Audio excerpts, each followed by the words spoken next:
También la oposición se opuso, pero ya sabe usted que la oposición pues en México no existe, entonces pues esa es menos relevante, pero se opuso una con otra contrincante. A ver, repite.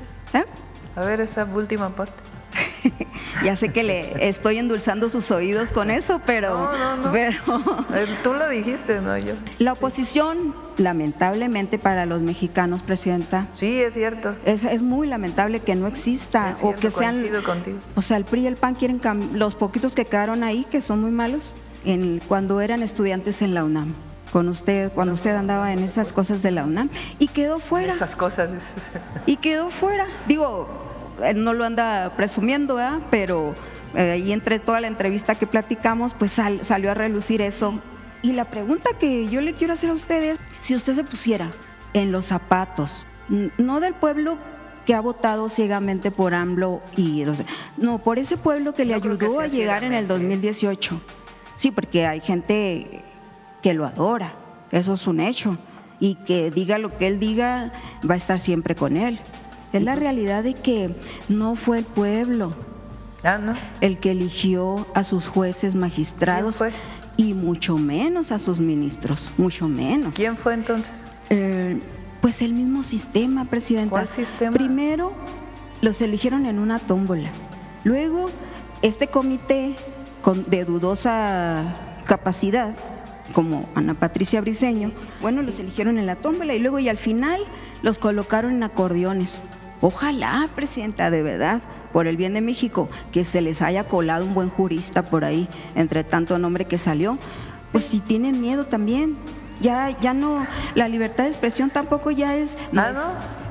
No es igual. Aquí se ejerce la libertad de expresión al máximo con la presidenta. Bueno, ese es otro tema que vamos a tratar en otra ocasión porque si no se me va a acabar el tiempo y no fue el pueblo el que eligió a sus jueces, magistrados y ministros. Bueno, esa es tu opinión. Ya lo vamos a ver, ya lo veremos en el diario cotidiano. Pero en ese momento, ¿era una promesa vana, Presidenta, o usted sabía que… Bueno, ya lo contesté. Que no se podría cumplir? ¿Sí lo contesté o no lo contesté? Bueno, ya dijo que no se puede cumplir porque… No dije eso. Y parece, aunque lo que yo he visto es otra cosa, que ya que podemos participar cada semana en la tómbola. Nada más que como está mañana, pues no todos quedamos en la misma, no todos quedamos cada semana. Vamos con Reina porque le prometí el viernes pasado. Gracias, Presidenta. Ay, espéreme, me paro. Porque pues yo ni el tiro tapo. Pero bueno. Gracias, Presidenta. Si me permite ¿cómo le llama Noroña y Anaya? Una moción de… Por alusiones personales. No, una moción de ilustración. Porque le voy a preguntar sobre el Poder Judicial. Y ahí va, espero que se oiga. Así es que para mí es muy sencillo porque no habría motivo por el cual yo tener alguna inclinación, simplemente… ¿Quién está hablando? Conforme a… ¿Quién habla? Sí, es Ana Patricia Briceño. Y bien, como pregunta específica, ¿en qué casos considera que el juicio de amparo puede ser improcedente? ¿En qué casos considera que el juicio de amparo puede ser improcedente? Pues hay diferentes causales, pero habría que revisarlo.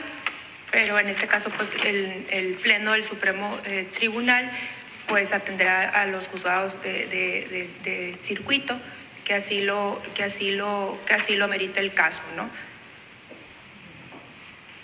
Muy bien. Bueno, y ahora tienes hasta 2 minutos. Ese ya lo conocíamos porque se hizo viral en las redes, porque ahora ella va a ser magistrada del Supremo Tribunal de Justicia en Sonora. De su respuesta, lo que yo considero más relevante es que el que la entrevistó le dijo muy bien. René Luna Zugish, un expanista, expadrecista, involucrado, hoy presidente del Colegio de Notarios, tiene una notaría que le dio Guillermo Padres y está involucrado en el asunto del cártel inmobiliario de Sonora. Allá tiene acusaciones. A él lo eligieron para que eligiera a los que iban a ser candidatos al Supremo, como magistrados del Supremo Tribunal de Justicia en Sonora. Y en el caso de Ana Patricia, la cito porque ella puso en su página, en la página del INE de Conóceles, ella puso que el Estado de Derecho exige perfiles con experiencia probada. Y bueno, yo creo lo que contestó, que no supo responder en qué casos es improcedente un amparo. Con 15 años de experiencia ella, según dice en el derecho, pues sí dejó mucho que pensar en Sonora. Y aparte, pues ella es comadre de Sergio Gutiérrez Luna y su esposa Diana Karina Barreras. Usted ha hablado en las últimas semanas después de la elección y antes también en la promoción del voto, que se iban a acabar los compadrazgos, los amiguismos, las parentelas en el Supremo, en el nuevo Poder Judicial que se va a vivir en México a partir de septiembre. Pero, ¿qué confianza pueden tener los sonorenses en que esto va a suceder si Ana Patricia Briceño Torres ha hecho su carrera prácticamente al amparo de sus compadres? Nada más le pongo un ejemplo. En el último año, Presidenta, ella ha desempeñado 4 cargos casi simultáneamente y 2 de ellos fue impugnada, en 2 de ellos. Primero, presidenta comisionada del ISTAÍ, se opuso otra de las contendientes porque dijo que ella era inelegible para ese puesto. A los diputados de Morena no les importó. También la oposición se opuso, pero ya sabe usted que la oposición pues en México no existe, entonces pues esa es menos relevante. Pero se opuso una con otra contrincante. A ver, repite. ¿Eh? A ver esa última parte. Ya sé que le estoy endulzando sus oídos con eso, pero… No. Pero tú lo dijiste, no yo. La oposición, lamentablemente para los mexicanos, Presidenta… Sí, es cierto. Es muy lamentable que no exista es cierto, o que sean… coincido contigo. O sea, el PRI y el PAN quieren los poquitos que quedaron ahí, que son muy malos, pues quieren ellos rescatar, pero obviamente pues el pueblo sabe que no son que no están luchando por sus intereses, ¿verdad? Digo, por los intereses del pueblo, sino por los intereses personales. Bueno, en Sonora pasa lo mismo, algo parecido. Y le pongo este caso porque es una muestra de lo que pasó a nivel nacional, lo que se vive en Sonora. Esta muchacha, yo no sé por qué Gutiérrez Luna querrá que su comadre esté ahí en el Supremo Tribunal de Justicia, y ya la están perfilando para sustituir a don, ¿cómo se llama? A don Rafael Acuña, un jurista probado, él sí, y ya la están perfilando para eso. Y sabe otra cosa, Presidenta, este comité, a modo de Morena, en Sonora, dejó fuera a de verdaderos juristas. Son muy pocos los abogados que son derechos, ¿no? Pero en Sonora hay algunos, y dejaron fuera a uno, no voy a decir su nombre para que no se vuele, pero es muy buen jurista, ha tenido una carrera independiente y no lo consideraron idóneo. ¿Y sabe qué? El dato, que él estuvo en la lucha con usted cuando eran estudiantes en la UNAM. Con usted, cuando usted andaba en esas cosas de la UNAM, y quedó fuera. Esas cosas. Y quedó fuera. Digo, él no lo anda presumiendo, ¿verdad? Pero ahí entre toda la entrevista que platicamos, pues salió a relucir eso, de que él dice, me voy a inscribir para ver cómo es esto, si realmente va a ser una oportunidad para el pueblo de que, pues que cambien algo el Poder Judicial, porque efectivamente estaba podrido, o está. Pero ¿qué garantía, Presidenta, puede tener el pueblo de México de que realmente va a cambiar si los que quedaron en Sonora, casi todos los de los acordeones, y los que quedaron, ya ve, pues nomás el ejemplo de la Corte, todos son afines al nuevo sistema, a Morena? Anda por ahí, no sé si lo leyó también en Proceso este señor analista en políticas públicas, que dice que se está gestando la autocracia en México. Y la pregunta que yo le quiero hacer a ustedes, si usted se pusiera en los zapatos no del pueblo que ha votado ciegamente por AMLO no, por ese pueblo que le ayudó a llegar en el 2018. Sí, porque hay gente que lo adora, eso es un hecho, y que diga lo que él diga, va a estar siempre con él.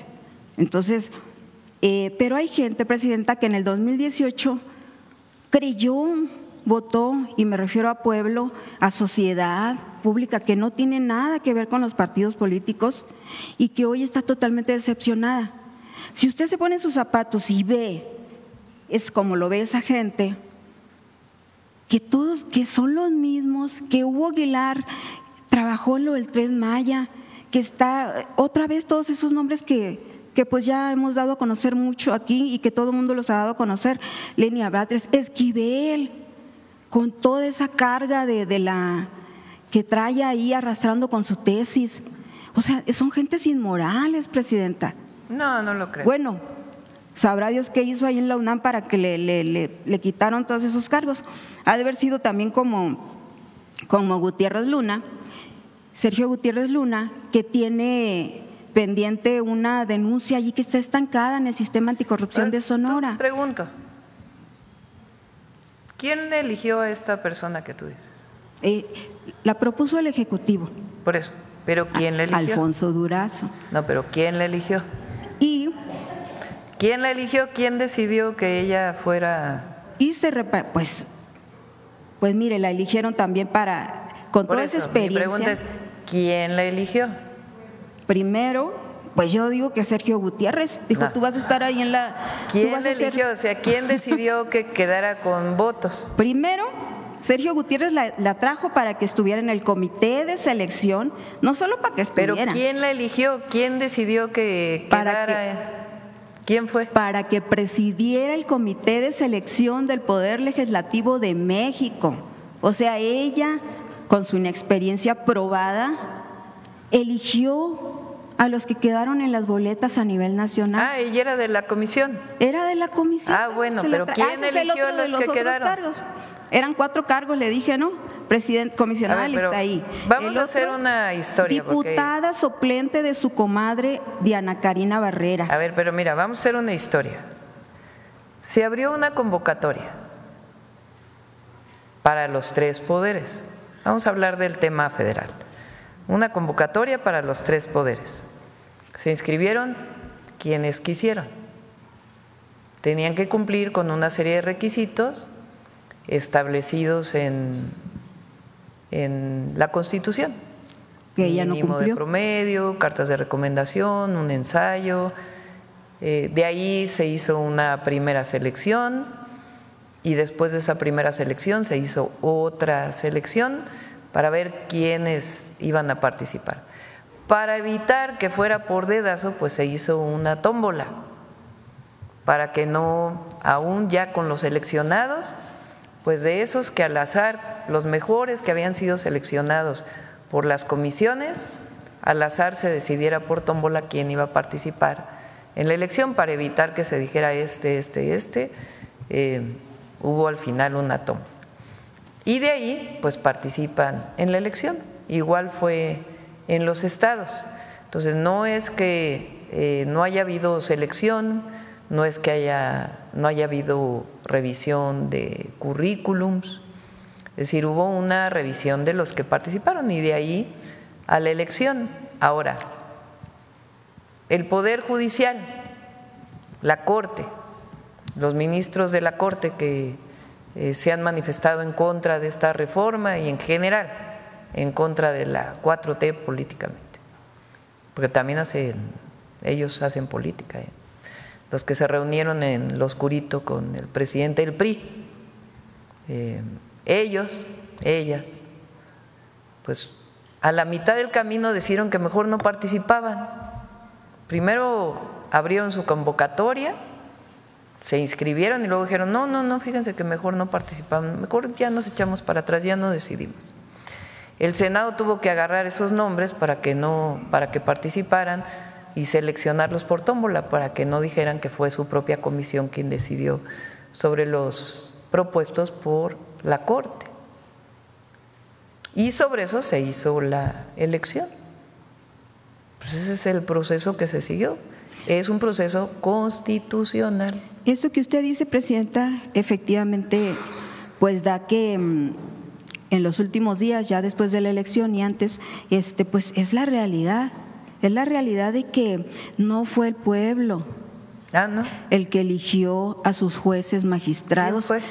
Y mucho menos a sus ministros, mucho menos. ¿Quién fue entonces?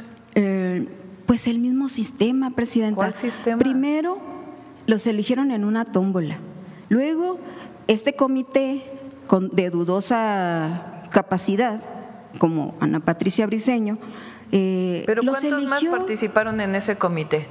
En Sonora. Ay, los otros todos eran afines a Morena. Dejaron afuera a los, no le digo que dejaron afuera. Por eso, pero para eso había el poder legislativo jurista y el poder judicial. Entonces, bueno, los eligieron en la tómbola y luego y al final los colocaron en acordeones. Ojalá, Presidenta, de verdad, por el bien de México, que se les haya colado un buen jurista por ahí, entre tanto nombre que salió.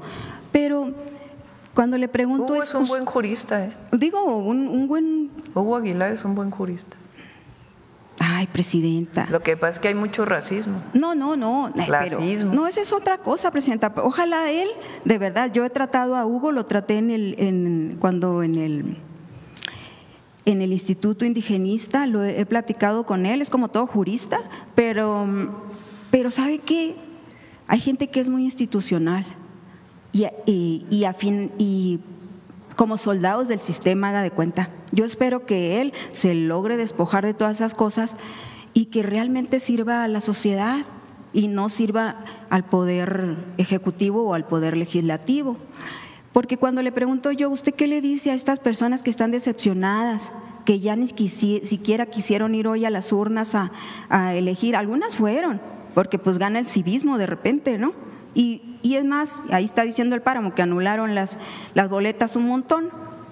Entonces, Presidenta, ¿usted qué les dice a ellos? Porque lo que se está viendo es lo mismo que sucedía con el PRI en otros años. Con el PRI. ¿Cedillo qué hizo? A ver, en el 94, ¿qué hizo Cedillo? Pues ya la estaba viendo perdida también Cedillo. Por eso, Cedillo dijo, se va esta corte, entra la nueva corte y la decido yo. Pues así era antes. Pero en el PRI de los 80, ¿cómo era? El Ejecutivo es un pequeño grupo o un poder. Pero aquí tuvo la oportunidad de votar la gente y votó así. No así votó, Presidenta, le ayudaron. Los jueces, magistrados y ministros del Yo Poder vi Judicial. cómo les llenaban las boletas. Y va a haber un mejor Poder Judicial que el que teníamos antes, porque ahora resulta que el que teníamos antes pues era muy honesto, ¿no? ¿Usted qué le dice a esas personas? A esos ciudadanos que no son ni la oposición, porque usted también se ha dedicado a decir la oposición esto y me critican y todo, pero ellos son aparte de la sociedad, Presidenta. Pero esta cosa que tú dices, que hay mucha gente que está decepcionada. Sí, hay mucha gente. No lo creo, no lo dicen las encuestas. Pues si tienen miedo también. Ya no, la libertad de expresión tampoco ya es… No es igual. Aquí se ejerce la libertad de expresión al máximo con la presidenta. Bueno, ese es otro tema que vamos a tratar en otra ocasión porque si no se me va a acabar el tiempo y no voy a preguntar lo que tengo que decir, pero la tómbola está amañada, la tómbola está amañada. Pero bueno, no, lo que le quiero decir, ¿usted qué le dice a esta gente? ¿Y usted cree que fue lo que pensó este señor Gutiérrez Luna para poner ahí a su comadre? Pero no, a ver, se hizo una selección, la gente votó, tomó una decisión. ¿Tú no estás de acuerdo con ello? Tienes todo tu derecho y lo manifiestas aquí en la mañanera, está muy bien. Pero, pues es ahora la Constitución está escrita de esta manera. Esa es la manera en que se elige ahora en México al Poder Judicial, de forma democrática. No, Presidenta, no la elige el presidente o la presidenta. No se trata de estar de acuerdo. El pueblo. Imagínese que tantas cosas no quisiera yo, que tantas cosas no quisiera usted, pero no es cosa de que esto me gusta y esto no me gusta. Es porque el poder del Supremo Tribunal, el Poder Judicial en Sonora siempre ha estado secuestrado por el sistema. Y con estos nuevos, es más, pensábamos que iba a cambiar algo con Rafael Acuña, pero ha tenido las manos atadas también. Y también es institucional. y es un buen jurista. Entonces, mis respetos para él. Pero con esta gente nueva que llega, ahora lo van a quitar de ahí, van a poner a esta señora.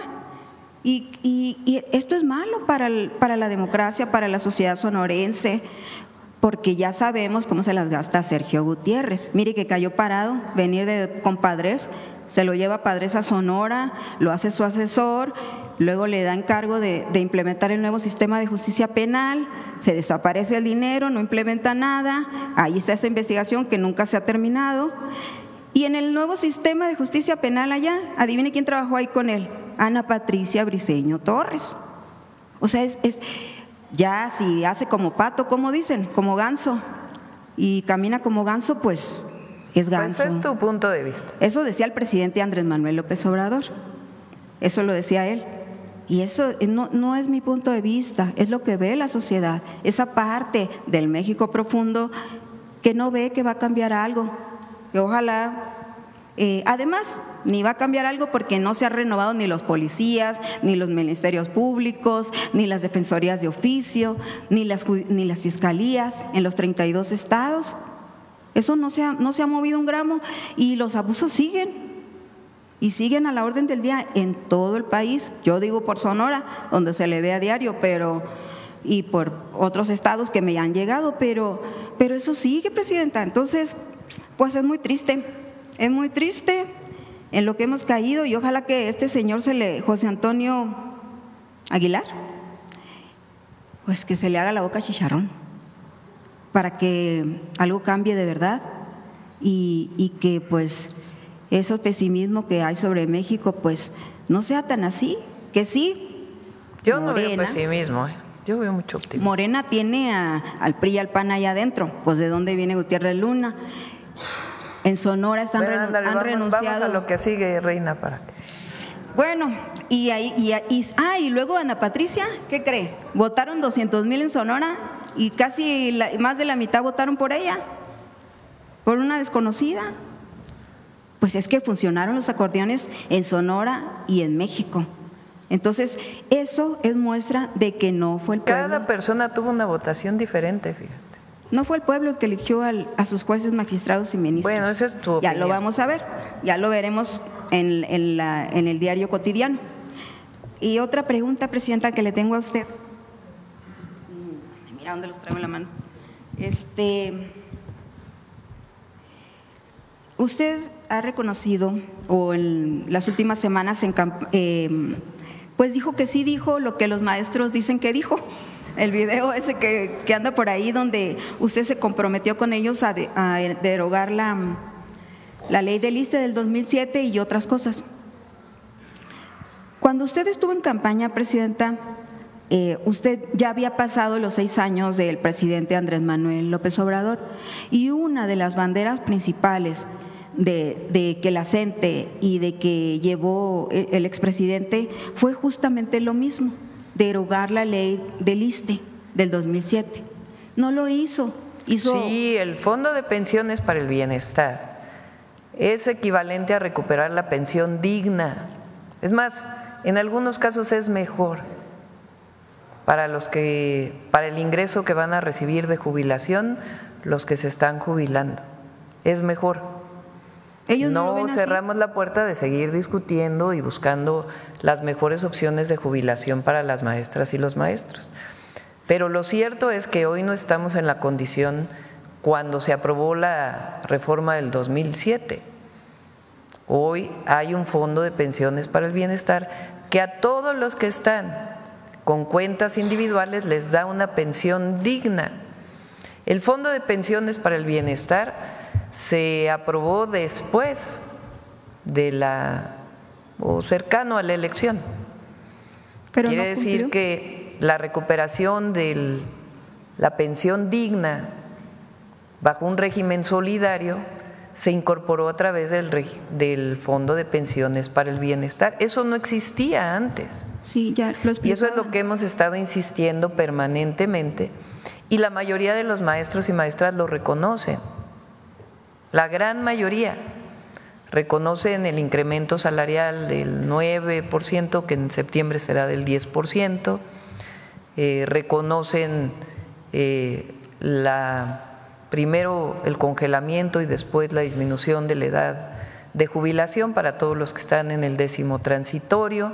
Sí. Reconocen que se le están condonando a la mayoría las deudas impagables del FOBISSSTE y reconocen el Fondo de Pensiones para el Bienestar, que les va a permitir tener una pensión justa y digna. Es decir, no estamos en la condición de la aprobación del 2007. Hoy los maestros tienen acceso a una pensión justa y digna. Y eso es lo que hemos estado planteando, que es equivalente pues a la reversión de la ley del 2007. Y seguimos trabajando y buscando todavía mejores soluciones para la pensión de las maestras y los maestros. Esos maestros han de ser las maestras de México. Sí, esos maestros han de ser del sindicato, del CENTE, no de la CENTE. No, las maestras y los maestros. Porque la CENTE no son las cúpulas sindicales, son las maestras y los maestros quienes lo reconocen. Ya ve que el CENTE siempre ha estado con el sistema y cómo en estos tiempos iba a ser la excepción. Pero no es el CENTE. Ha estado con el PRI, con el PAN. Son las maestras y los maestros. Fíjate, a ver, ¿quién había propuesto? Fíjate la propuesta que nosotros le hicimos, tanto a la CENTE como al CENTE y a los maestros de México, que para discutir la promoción de los maestros y maestras, abramos una discusión desde abajo con las maestras y los maestros. No queremos acordarlo con las cúpulas sindicales, ni con la CENTE, ni con el CENTE. Queremos que opinen las y los maestros de México y que se discuta escuela por escuela. Y lo que orienten los maestros de México, eso es lo que va a hacer. Fíjate la diferencia. Mi pregunta, Presidenta, para usted es, ¿qué la motivó a usted? ¿O cuál fue el análisis que usted hizo? Si ya había visto que en 6 años AMLO no cumplió con la promesa, ¿por qué usted se comprometió con la CENTE? En aquel momento no existía el Fondo de Pensiones para el Bienestar. Hoy existe. Y el Fondo de Pensiones para el Bienestar recupera las pensiones de las maestras y los maestros que están en cuentas individuales. Entonces, ¿todavía se puede perfeccionar más? Sí, pero en aquel momento no existía la pensión digna que quedó al final del gobierno del presidente López Obrador a través de este esquema. Entonces, es distinta el momento en donde dije ese posicionamiento a lo que existe ahora, que es la recuperación de las pensiones de las maestras y los maestros de México. Fue una promesa discutiendo, repito, no nos negamos a seguir discutiendo, pero tampoco estamos de acuerdo pues en las formas, en las acciones violentas que se desarrollaron. Pero en ese momento era una promesa vana, Presidenta, o usted sabía que, bueno, ya lo contesté, que no se podría cumplir. ¿Sí lo contesté o no lo contesté? Bueno, ya dijo que no se puede cumplir porque… No dije eso. Dije que los maestros y las maestras recuperaron su pensión justa con el Fondo de Pensiones para el Bienestar, que no estamos en la condición del 2007, cuando se aprobó la reforma, sino en la recuperación de las pensiones justas, dignas, y que seguimos trabajando para que mejoren todavía más. Presidenta, y a la par de este tema de los maestros, ¿qué se está haciendo en su gobierno para nivelar, equilibrar los sueldos, no solo de los maestros, de los médicos? Hay médicos que ganan 13,000 pesos, de los policías que también andan en el ejército. Bueno, los policías dependen de los estados. Bueno, los federales. Nosotros hay policías federales. Dimos un aumento salarial muy importante a todos los miembros del ejército mexicano este año. La Guardia Nacional también, y en general todos los trabajadores del estado, en la medida que den los recursos públicos, pues nosotros queremos que las y los trabajadores estén mejor. Entonces, estamos trabajando en ello. Pero, por ejemplo, para nivelar, Presidenta, hay gente que gana, administrativos que ganan, ya le decía yo de la directora del Hospital Bienestar de Sonora, pues que gana más de 100,000 pesos No, pero por un no puesto sé por qué dices que gana administrativo. más de 100,000 pesos. Vamos a pedirle de mañana en 8 a Alejandro Schwartz que nos muestre los salarios de los médicos. Fíjate, te puedo dar el ejemplo de la Ciudad de México, que fui jefa de gobierno cuando las y los médicos se incorporaron al IMSS Bienestar y hacia allá vamos moviéndonos. Había muchos médicos que tenían contratos de honorarios que no les permitían prestaciones sociales. Primero hicimos una nómina especial para los médicos y después se incorporaron al IMSS Bienestar. Pasaron de salarios de 15,000 pesos a salarios de 38,000 pesos o más, con su base. Y ese es el objetivo que tenemos y seguir aumentando, pues queremos que los médicos tengan los mejores salarios. Y los que son directores de hospitales no tienen la burocracia del sector salud no es como antes. Hoy además son médicos que dirigen un hospital, no es que sea burocracia, son médicos que están organizando a su hospital. Entonces, buscamos siempre los mejores salarios. Y luego no quieren estar en los hospitales públicos porque obviamente pues lo privado les deja más dinero. Bueno, eso me platicaban el otro día allá en la zona de hospitales de Tlalpan se llama, y que no hay médicos, aparte de que no hay medicamentos, por cierto, o hay escasez. Bueno, vamos cerrando, Reina, porque ya son 9:15. Presidenta, nada más, Pemex y CFE, ¿se ha hecho algo para que ellos tienen sueldos y pensiones exorbitantes? ¿Cómo pueden ganar más que un maestro, que un médico? Bueno, mucho de ello depende de sus policía? contratos colectivos que se hicieron en algún momento y hay que respetar los contratos colectivos y se trabaja siempre con los trabajadores sindicalizados. Ahí ya no se puede cambiar nada. Pues los servidores públicos de ambas instituciones hoy tienen salarios como el resto del gobierno, ya no tienen aquellos salarios gigantescos que se tenían antes. Bueno, se me quedan unas cosas aquí, pero ahora La próxima. Hubo unos cambios acá en los procesos aquí y parece, aunque lo que yo he visto es otra cosa, que ya que podemos participar cada semana en la tómbola. Nada más que como está mañana, pues no todos quedamos en la misma, no todos quedamos cada semana. Pero Reina, te quedaste pendiente el viernes y hoy mira ya tomaste ya tenía casi como 25 minutos de la mañana. Pero ya a ver si la semana que entra desahogamos estos, bueno, como el ándale, turismo legislativo de Sergio Gutiérrez Luna, que se fue a China con su esposa, también diputada. Por cierto, el Universal trae un reportaje muy interesante, Presidenta, que ya lo veremos, ojalá lo pudieran tratar mañana, de que el abuso sexual en la Sedena de algunas soldadas, bueno, hay que checarlo. A ver, ojalá lo pudieran comentar. Sí, ¿qué está pasando ahí? La Sedena y están haciendo buen trabajo. Y porque la Sedena es consentido, pues por eso les aumentaron el sueldo. Pero bueno, gracias. Vamos con Humanismo Mexicano porque ya son 9:16.